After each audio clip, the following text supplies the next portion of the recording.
Hello and welcome everyone to the Wall Street Blockchain Alliance's Crypto Roundup for Friday, November 29th, the post-Thanksgiving trying to stay awake malaise day.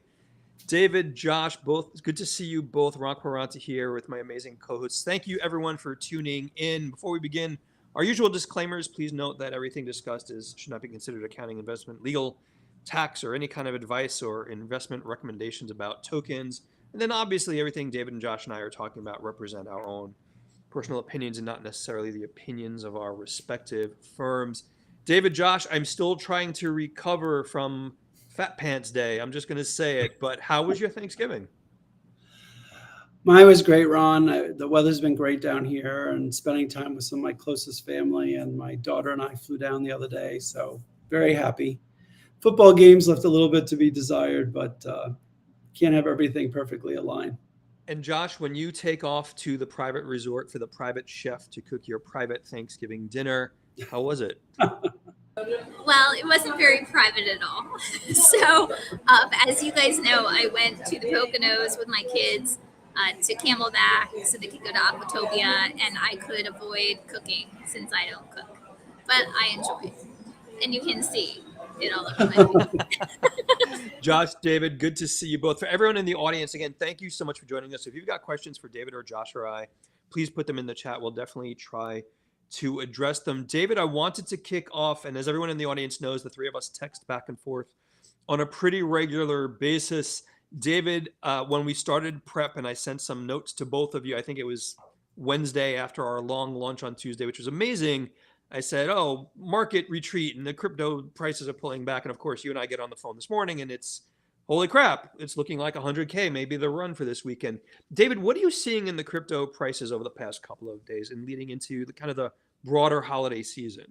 Sure. Well, like we said on our PSA last time, look, crypto's volatile. It's not always going to be up and to the right. Look, there are people who bought at 70 or bought at 66 and who wanted a front run or potential sell-off at 100. So they're taking profits. And I think profit taking is perfectly healthy. Somebody on X was saying that they had lettuce hands at the first sign of a little dip. People were selling, and there probably are some people who are selling. Yeah. But I don't really read too much into it. I think it's healthy.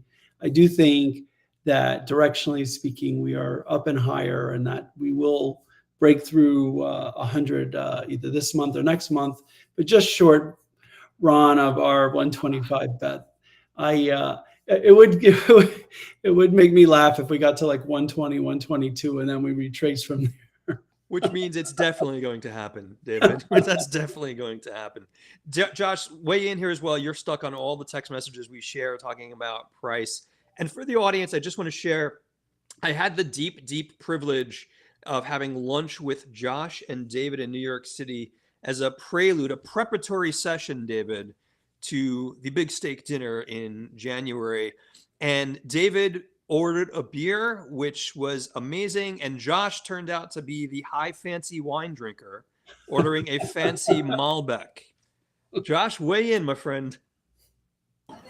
I mean, what I can say that bodes for our dinner is that we weren't able to finish the steak that we shared.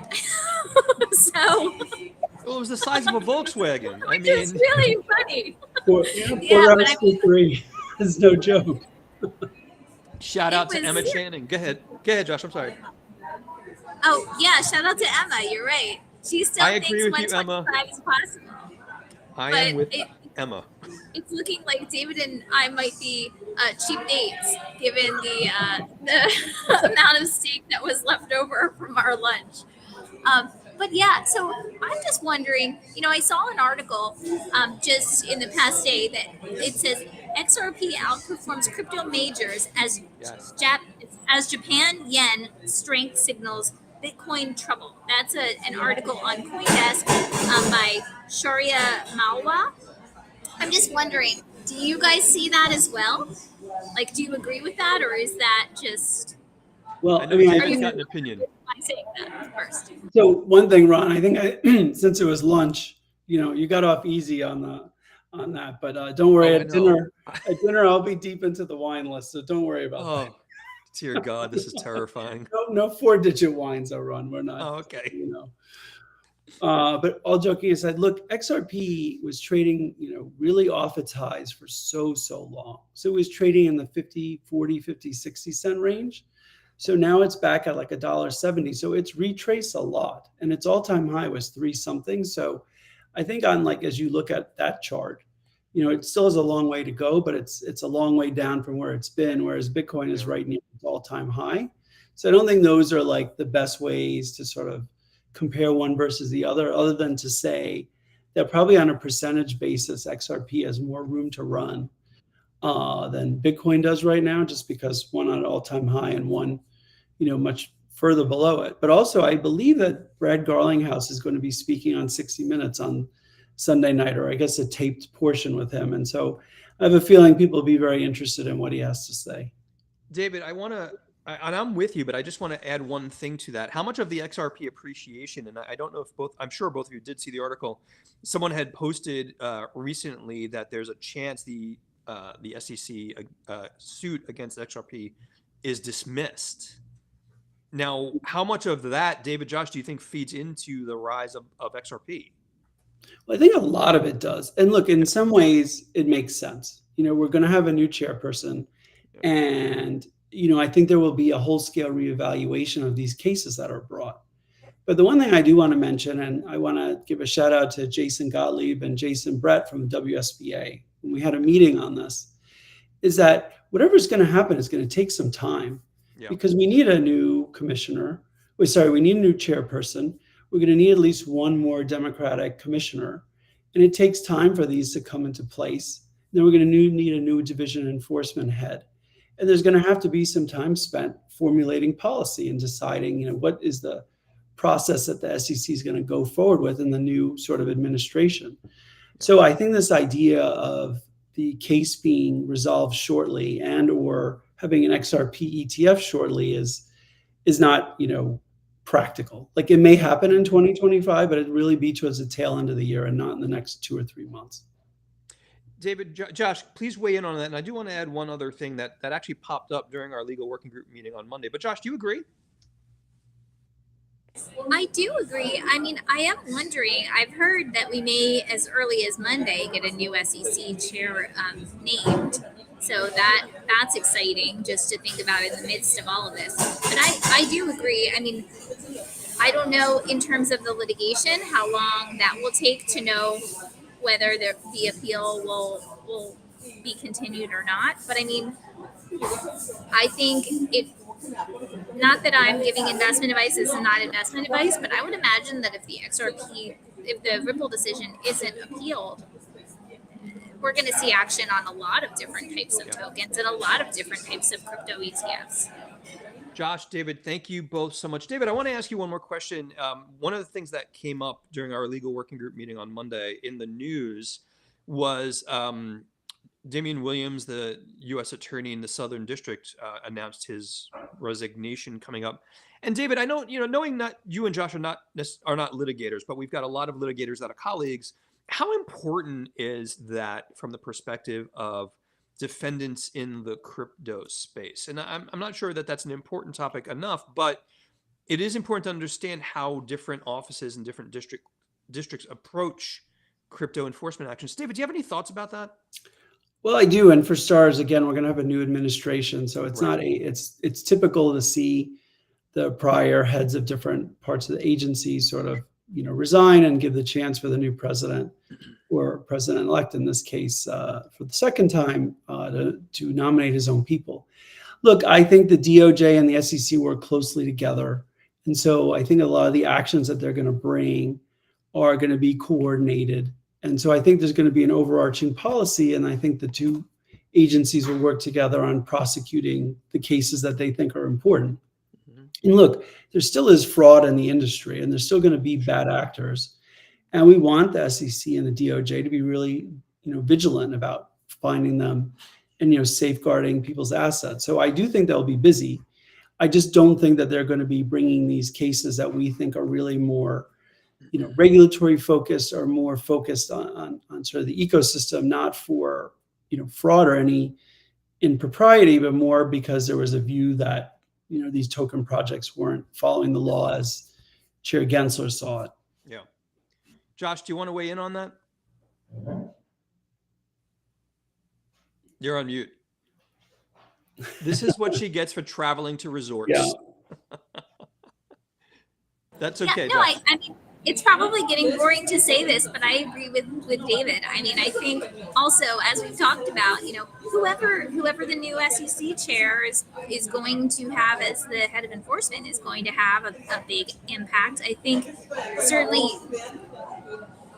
it's, as we've heard from the very top, as well as from sitting SEC commissioners, right, where it's been said, like, okay, the era of crypto enforcement where there's no fraud or other harm, that potentially is behind us. So I think there's going to be a big shift regardless, even if people stay in the roles, but certainly looking to see who comes in next.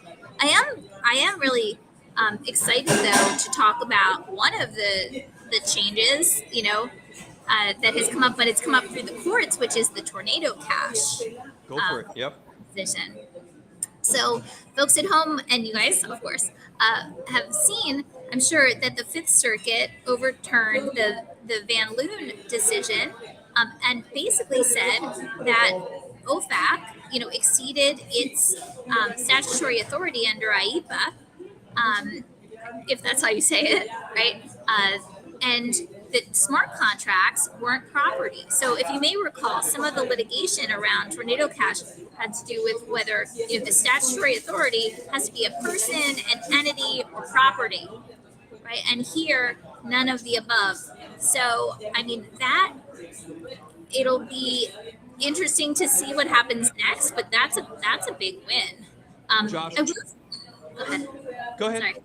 I was just going to say, the one thing that comes to mind, though, is we have to remember, I think, also that FinCEN used its 311 powers under the Patriot Act, right, which are seldom used, to designate all virtual currency mixers as being of heightened, or I forget what it's called, but heightened money laundering concern, significant money laundering concern, whatever that modifier is. So I don't know whether, like, certainly the OFAC decision is impactful, and that we've seen the market move just on that basis. But whether that has any effect on what FinCEN has done, different story perhaps. But would love to hear your thoughts, guys. Josh, thank you so much. David, it's a really good point and is an important decision. David, let me ask you this. When we look at the Fifth Circuit decision, that are we building up enough case law to get rid of the idea that you can sue software, which was a primary concern for a lot of people in the space? Well, I think there's a lot of people in the industry that hope that we are getting there, and that each of one of these cases are building blocks. Look, I think, as we said before, we're going to see who's going to be heading these different groups, different agencies, and what their methodology and thought process is, and what kind of cases they're going to bring. I do think that, and you've seen a lot of this on X, that there's been a lot of things that have gone on in the scene about tech companies being debanked. There has been a lot, and I think that will come out. And I'm actually been doing research on this, potentially write like an article about it. But it seems like there was a real, we've always believed in the choke point 2.0. I think the three of us have, but others have been a little dubious about it, show me the proof. But it really seems like there's been a concerted effort by different branches of the government in this, in the last couple of years, really to make it difficult for tech companies to operate in the US. And I'd like to see more of the actual facts. I've read that somewhere like 30 CEOs from tech companies said their companies were debanked. I saw the Winklevoss twins post that they were debanked several times on X and others. So I do think there's a lot of credible evidence out there that this is occurring. And I would like to see, I think the industry would like to see what exactly has been going on behind the scenes. So I think that's really important. And I think that will change, obviously, under this administration. David, it's and one other example, which was really egregious to me. One of the executives on the West Coast that you mentioned, I think he was a major bank customer for something like 25 years, entirely debanked and given 5 days basically to move his money, which is just beyond poor customer service. That is an egregious breach of how you treat clients. It brings us to an important point. We've said it many times, David. There's a new administration coming in, new SEC chair, new folks across the board in many of these positions.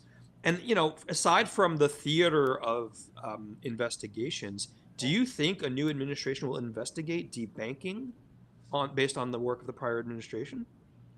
I mean, look, I think it's important that the public have clarity about what's gone on in the past and what is the plan for the future.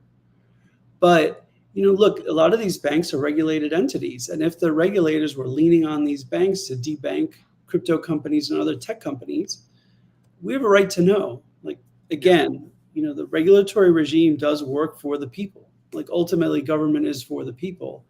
And there should be clarity about what is going on. Yep. Typically, if a client is debanked or something along those lines, and there's reason to believe that they're doing, whether it be money laundering or something else, the banks don't have to give a reason why they're being debanked. Sure. And there's issues sometimes when you file suspicious activity reports for suspicious activities by a potential client or in a transaction that you're aware of. These are confidential. You don't report them. You don't tell the parties that you filed a SAR. But a lot of these cases don't seem to rise to that level. And I think the public deserves to know. These companies deserve to know. And, going forward, my hope is that the new administration would resolve this and that it wouldn't continue going forward. David, Josh, go ahead. Did you want to add something? You're on mute again. Speechless. He is speechless. Did you want to talk about Polymarket? Oh yeah, if that's okay. Go for it. So, as we know, Polymarket was one of the great predictors, I would say, of the election results. And there are certain pages on Polymarket. Not that I'm a betting woman, as we know from the bet between you guys. But there is a page that says Trump won, now won. But this was brought to my attention, and it's betting about certain things that will happen prior to the inauguration or within a certain number of days in office. So inauguration day is in 51 days, 11 hours, 42 minutes, and 15 seconds, or now 14 seconds. And so some of the things on here include it's bet that there's a 90% chance that Trump deportation, executive action in the first 100 days of office, a 7% chance that Trump ends the Ukraine war before inauguration. I'm just reading this from this.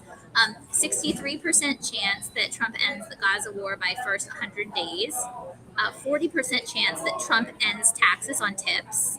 40% chance that Trump declassifies the JFK files. Oh, God. And 67% chance that Trump pardons Ross Ulbricht in his first 100 days. So we'll see what more we find out. Let me just see if there's anything else of interest on this. Does it say anything about wagering that Ron wins the bet? That's the important thing you need to be looking at. No, I saw that as a potential developing market with an 8% chance, Ron, as of the price right now. God.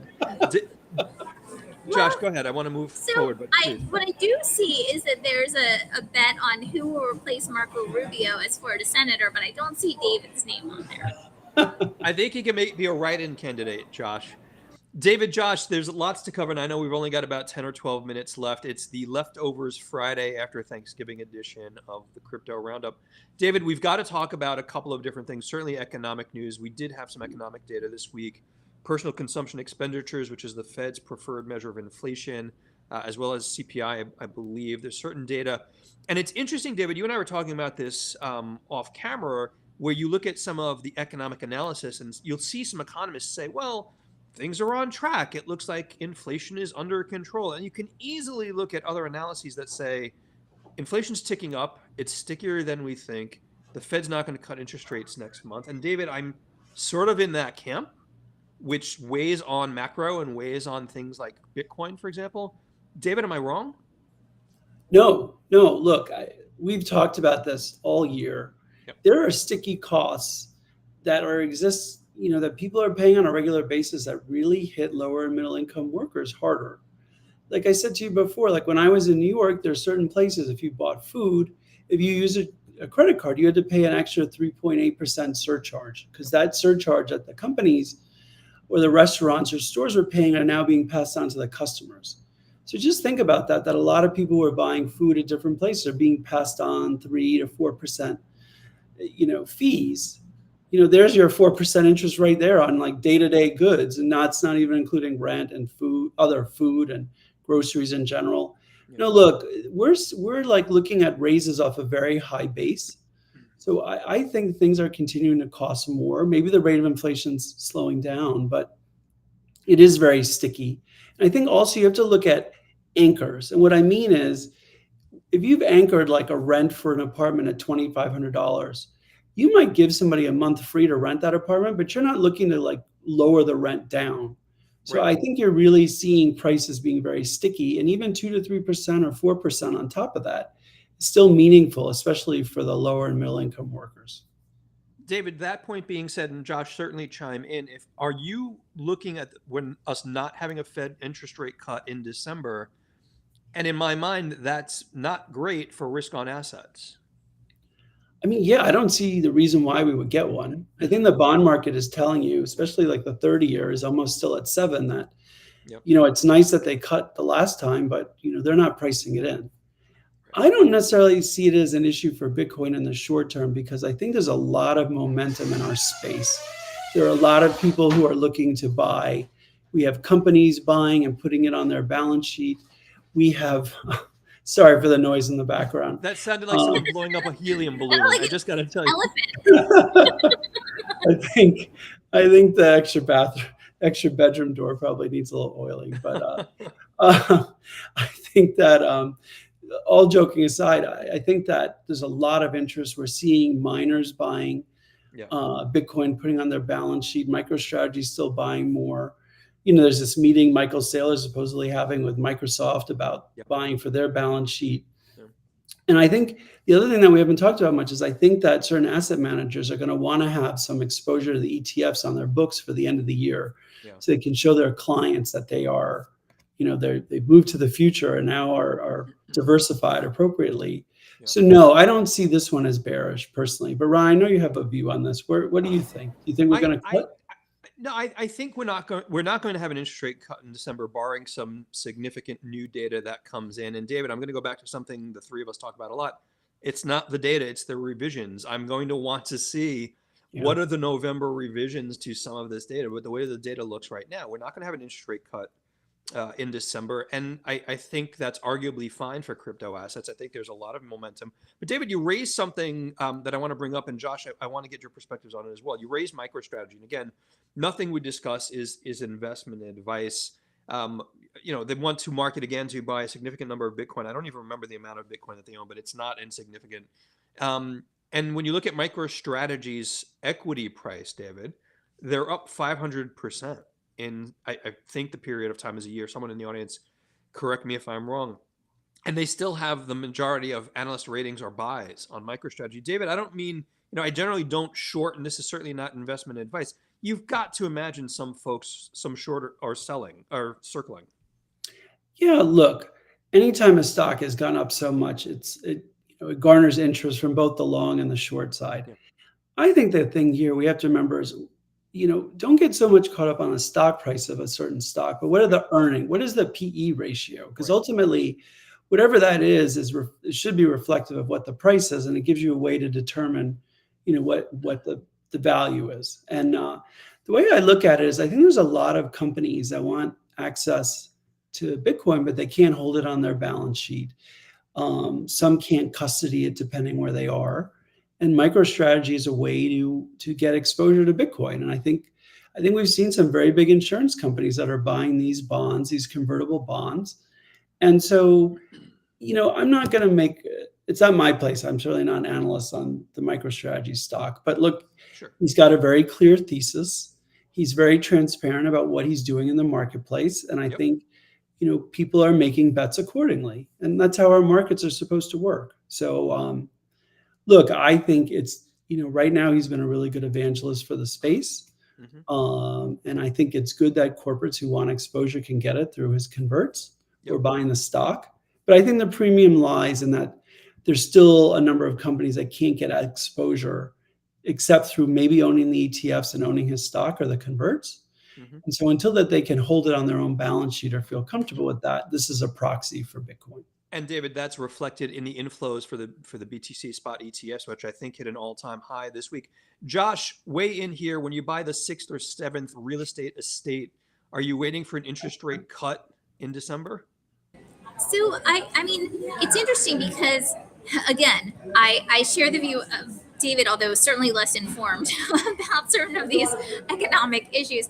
But we have seen Jerome Powell like remind everyone that he's still there, right? He's independent. Um, I think it's a couple of things I just wanted to mention, that we saw in the past week. Although some of this happened last Friday. One was Scott Bessent, right, being named as the successor to Janet Yellen. I think that, as you may have seen from people's postings on X and otherwise, he's been quoted as being extremely bullish on crypto, and I think that is a really big change from one thing that stands out in my mind with respect to Janet Yellen. Although this is probably unfair because she's certainly done a lot of things, and nevertheless, in the Binance decision when she was calling it Binance, like Finance. finance, right? So I do think this will be a really big sea change, right?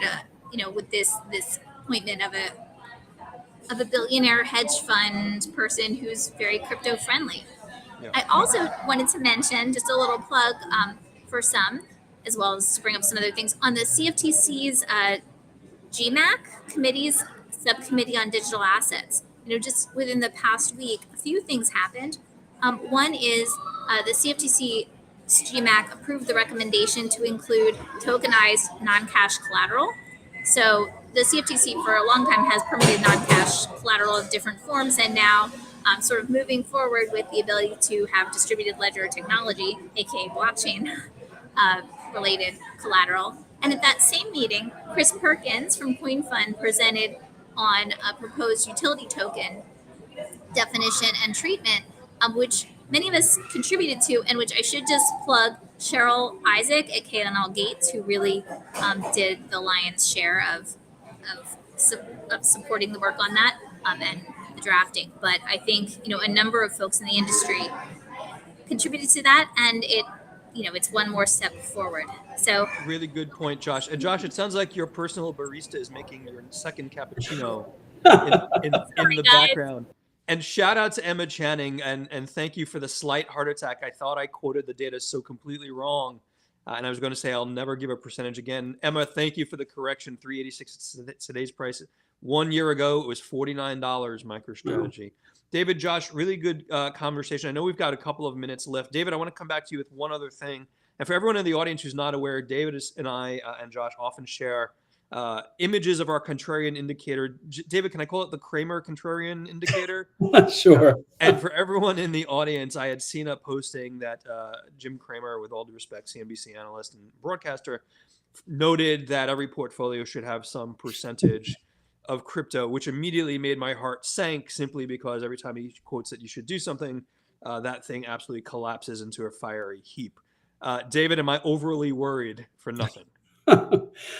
Well, I think it did go down around 5% after he talked about it. So, I mean, look, I really like Kramer. Like, Kramer has really brought stock trading and buying and understanding to another level and made it engaging for a lot of people. So I do think his inverse portfolio is probably greater than his Pixar. But that being said, I appreciate his enthusiasm and his making it more reachable for a lot of people.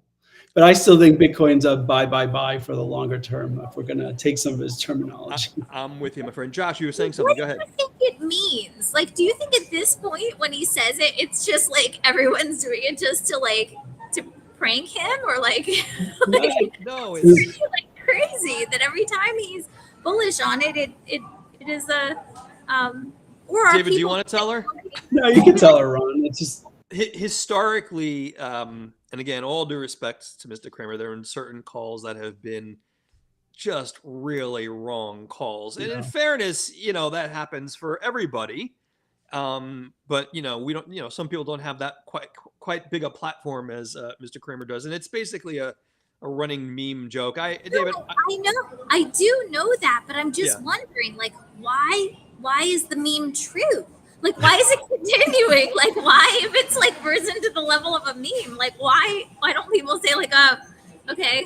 Sometimes memes, like rumors on the street, Josh, are self-fulfilling. Yeah. David, go ahead. No, I was just going to say that, like, a lot of times he's probably directionally right in that he's picking something that has gone up. He's just late to the party. Yep.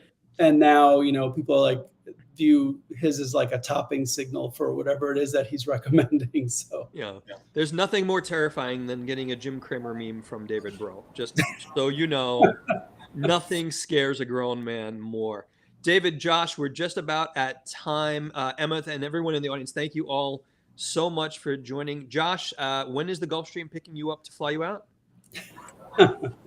Pretty much right after this. She didn't deny the Gulfstream. I'm going to point out for everyone in the audience this go around. And David, I know you're at the beachfront compound. Is there a surfer version of a Patek Philippe watch that you wear when you hit the beach? It's very funny. Actually, Ron, all joking aside, I'm not a big watch guy. It's just not been my thing. So I like my Apple Watch, and I'm happy with that. But I would say there are definitely some watches you can wear in the water that go like 100 feet deep or whatever, or deep enough for that. But I don't know if I'd take a 5-digit watch into the surf, but that's not my thing. But the water's really great this weekend, so I'm certainly going to enjoy that. Yeah, it was 32 degrees. It was 32 degrees here in New Jersey. So today I'm going to continue digesting. Is that snow you're showing us in the background? No, water slides, indoor water slides. Oh, wow. My kids have been doing.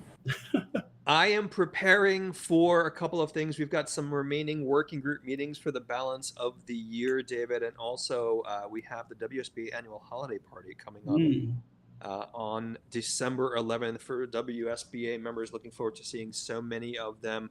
Hopefully a bit of a quiet weekend, David, as I continue to count down to 125.